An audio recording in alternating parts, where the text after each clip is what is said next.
សួរបងប្អូនទាំងអស់គ្នាថ្ងៃហ្នឹងខ្ញុំនាំអារម្មណ៍បងប្អូនមកបុកពោតដែរពោតហ្នឹងគឺទិញគេស្រាប់ហើយឆ្អិនទេណាបងប្អូនហើយមានសណ្តែកដីមានម្ទេសមានជីខ្ញុំនៅមុខផ្ទះហើយមានក្រូចឆ្មាមានសាច់គោហើយនឹងទឹកបុកល្ហុងនេះទឹកកាពិហ៎បងប្អូនអើយខ្ញុំពេលដែលខ្ញុំទៅធ្វើខ្ញុំធ្វើហ្មងរៀងប្រៃឯងប៉ុន្តែខ្ញុំថែមទឹកថែមស្ករថែមប៊ីចេងហើយពេលដែលខ្ញុំបុកខ្ញុំដាក់តាក្រូចឆ្មាហើយនឹងថែមស្ករតិចតួចគឺបានហើយបងប្អូនឥឡូវខ្ញុំចាប់ផ្ដើមចៀនសាច់គោហើយសាច់គោចៀនយកឆ្អិនណាបងប្អូនខ្ញុំមិនយកឆៅទេបងប្អូនចៀនឆៅក៏បានចៀនឆ្អិនក៏បានបើសម្រាប់ខ្ញុំហូបឆ្អិនណាបងប្អូន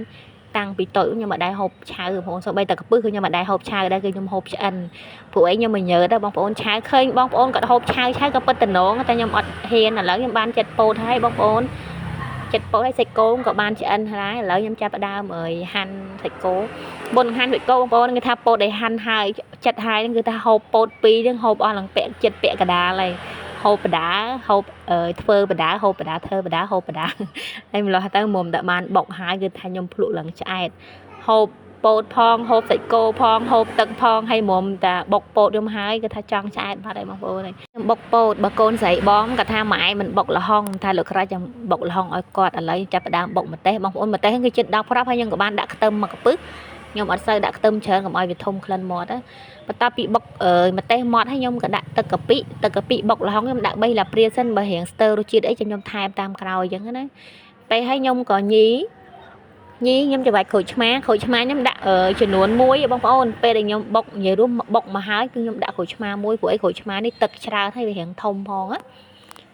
ហើយគ្រឿងដែលខ្ញុំថែមហ្នឹងគឺអត់មានអីច្រើនទេបងប្អូនមានតែក្រូចឆ្មាហើយខ្ញុំថែមស្ករសតែបន្តិចទេអាហ្នឹងសម្រាប់ទឹកកាពិបុកល្ហុងខ្ញុំណាហើយទឹកកាពិបុកល្ហុងមានស្ករត្នោតមានកាពិមានប្រហុកហើយពេលដែលខ្ញុំកាលហ្នឹងខ្ញុំអត់បានតន់លាយគ្រឿងអីទេ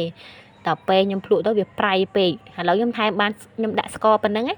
កាលហ្នឹងវាប្រៃពេកដល់ពេលខ្ញុំបុកទៅវាអត់ត្រូវដល់ពេលហើយទៅខ្ញុំក៏បានថែមទឹកខ្ញុំថែមស្ករថែមប៊ីចេងហើយបើរសជាតិដែលខ្ញុំថែមនេះគឺល្មមពេលដែលខ្ញុំបុកច្របាច់តែក្រូចឆ្មាហើយថែមតែស្ករសតិចតួចទៅគឺរួចហើយឥឡូវខ្ញុំបានដាក់សាច់គោបុកហើយខ្ញុំបុកឲ្យរៀង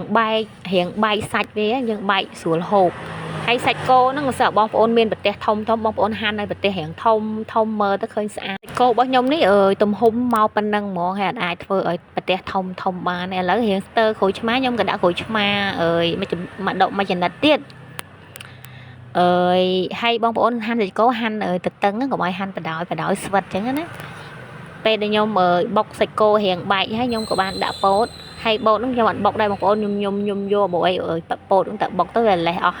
យើងជ្រុំនឹងតែព្រាមគឺថាបានហើយម្យ៉ាងទៀតឡើងពេញតបាល់តែម្ដងពោតហ្នឹងវាផ្អែមមិនល្មមសាច់ពោតនេះប្រៀបធៀបជាមួយពោតលឿងគឺផ្អែមបងប្អូនហើយខ្ញុំពេលដែលបុកអញ្ចឹងខ្ញុំអត់ចូលចិត្តពោតលឿងចូលចិត្តពោតនេះរសជាតិហាមវាផ្អែមឆ្ងាញ់ណាវាមិនជាផ្អែមខ្លាំងវាផ្អែមជាងពោតតំណើបបន្តិចហើយបើនិយាយរួមខ្ញុំចូលចិត្តហូបពោតនឹងហើយខ្ញុំក៏បានដាក់ជីហ្នឹងគឺជីខ្ញុំបេះមុខផ្ទះហ្នឹងបងប្អូនជីនាងវងហើយខ្ញុំក៏ដាក់សណ្តែកដីជ្រុំ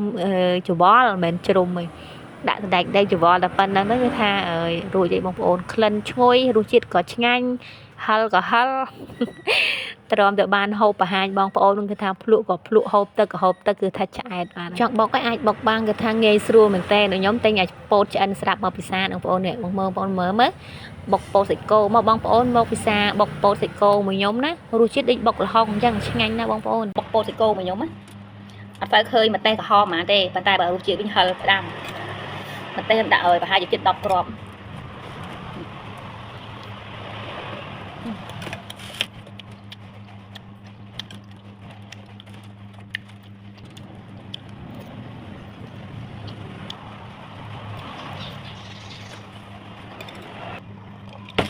ឆ្ងាញ់មកខ្ញុំបានថតបង្ហាញបងប្អូនខ្ញុំហូបឡើងចង់ឆ្អែតបាត់ហើយណាស់អត់មិនទេមិន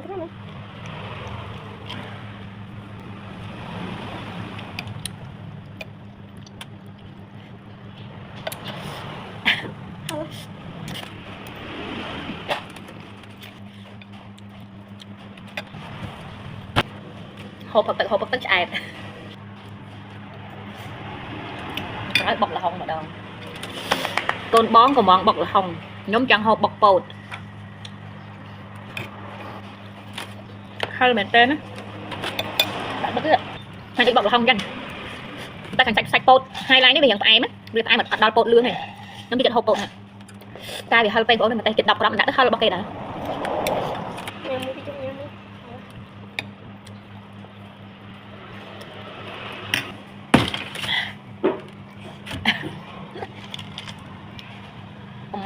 mặt hộp tức cho ai hơi tới chân ngàn nhắm bột không hai lần ngơ hai lần pin mọt rùi chiết và đang cứ nhanh còn tay hai lần pin một tay nên cứ tham ôn một tay hai lần tên